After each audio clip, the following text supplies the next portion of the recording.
Dalam bernegara, Amerika menggunakan strategi banyak muka untuk menaklukkan negara lain. Catatan yang kita sepakati adalah negara Amerika itu negara agresor. Banyak alat mereka untuk melakukan agresi dengan smart powernya, seperti atas nama demokrasi, atas nama HAM, atas nama peacekeeping, menggunakan kekuatan dolar dan kendali negara lain dengan hutang, memakai IMF, memakai World Bank, serta lembaga rating. Pengusaha besar Amerika melakukan hostile takeover ala Wall Street milik swasta untuk makan swasta negara lain. Private equity army dan defense kontraktor masuk ke sebuah wilayah sebelum kemudian mengambil sumber daya alam suatu negara, dan itu banyak sudah dilakukan. Libya disikat, Irak disikat, dan banyak negara lagi. Kemudian sisi lain, Tiongkok juga sama di dalam melakukan agresi ekonominya demi menghidupkan 1,5 miliar penduduk Tiongkok. Tiongkok memakai 3 instrumen utama, yaitu mengendalikan hukum sebuah negara, mengendalikan media di negara yang akan dia incar, dan pejabat di suatu wilayah atau negara yang ditarget. Kemudian Tiongkok melakukan siraman ekonomi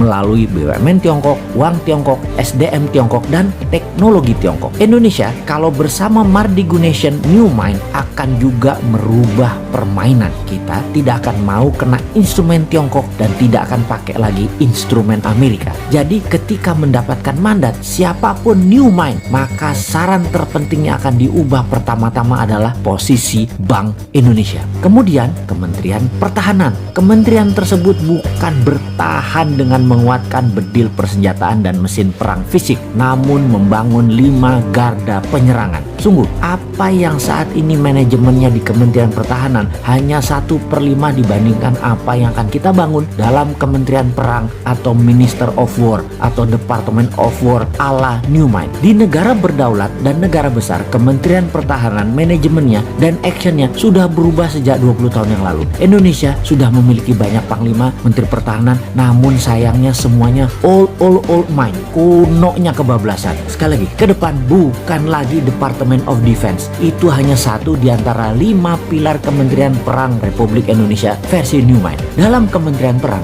ada divisi propaganda luar negeri, ada divisi ekonomi luar negeri, ada divisi telekomunikasi, IT, warfare by others means, atau berbagai jenis perang seperti perang sel, terorisme, biological warfare, dan counter insurgency warfare akan melengkapi selain saat ini yang kita punya 3 matra militer, darat, laut, udara. Panglima tentara adalah wamen atau wakil menteri, atau bisa juga merangkap sebagai menteri pertahanan tergantung kebutuhan dan situasi serta kemampuan individu panglima tersebut. Dimana kalau panglimanya juga menteri perang, wamennya dari instrumen lain yaitu sipil yang berpengalaman luar negeri. Itu bisa juga. Atau dibalik, mana yang penting? Yang penting mereka paham, berani bertindak, dan cepat mengambil keputusan. Department of Homeland Security adalah kementerian yang membawahi kepolisian. Kepolisian sekarang tidak direct ke presiden, tapi di bawah kementerian. Kementerian Homeland Security dan National Defense Council di bawah Menko Pertahanan, Keamanan, dan Perang, Menko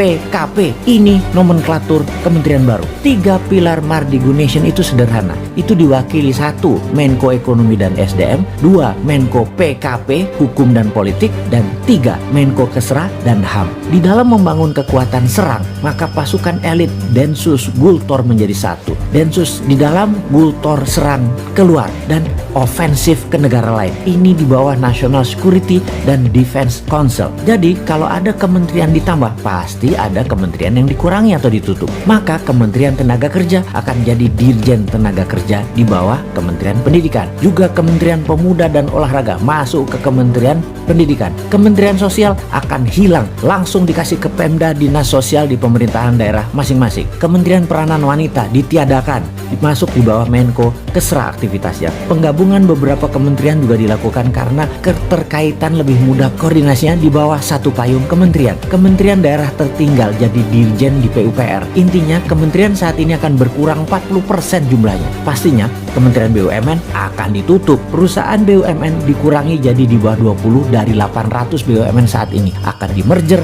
ditutup, dijual ke publik IPO, hingga mayoritas 100% dijual. BUMN langsung berada di bawah kementerian terkait. Misalnya Pertamina dan PLN di bawah Kementerian ESDM. Jadi, New Mind akan mengembalikan semua fungsi alat negara sesuai Undang-Undang Dasar 45, di mana kementerian adalah jabatan politik dan sebagai regulator, tidak lagi sebagai operator. Kemudian pastinya swasta nasional pengusahanya termasuk UKM boleh membangun dan berbisnis sama dengan Pertamina serta PLN. Boleh punya sumur minyak sendiri, penyulingan minyak sendiri, distribusi hingga SPBU. Begitu juga di listrik, bisa membangun power plant sendiri, distribusi transmisi kabel sampai ke konsumen. Percayakah ternyata harga BBM bisa lebih murah dari sekarang, harga listrik bisa lebih murah dari sekarang, serta menjangkau seluruh wilayah Indonesia karena swasta yang bergerak. Makanya New Mind itu heavy on private, kalau Old Mind itu heavy on government. Bersama Old Mind, rakyat hanya disuruh nonton serta keprok-keprok tok. Bersama New Mind, UKM terbang menaklukkan dunia.